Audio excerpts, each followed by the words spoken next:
Good day mga boss. Welcome back ulit sa ating YouTube channel. Roel Kawili nga pala ng RRC Backyard. So ngayon mga boss ay 5 PM na, no? Katapos ko lang magpakain sa ating mga alaga. Ayun, no?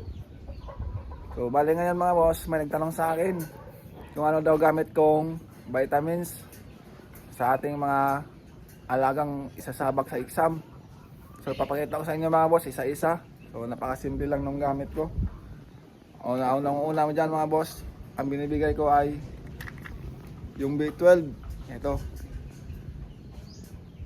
isang piraso araw-araw sa isang manok. Then yung B50 MWF to mga boss, isang piraso din sa isang manok. Tapos ito naman yung Voltflex Kikyo, kasalitan nung B50. Kunwari ay bibigay ko ng Lunes nung B50, bali ang ibibigay ko naman sa Martes itong Voltflex. So salitan lang sila every other day. At ang ating panghuli ay yung B-complex na injectable.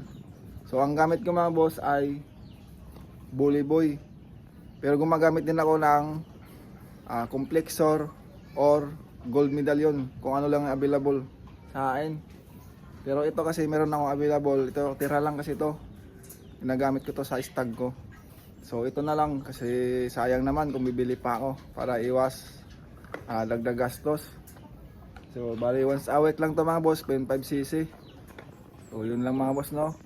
Baka pwedeng pa-subscribe naman sa ating YouTube channel mga boss. Maraming salamat and God bless.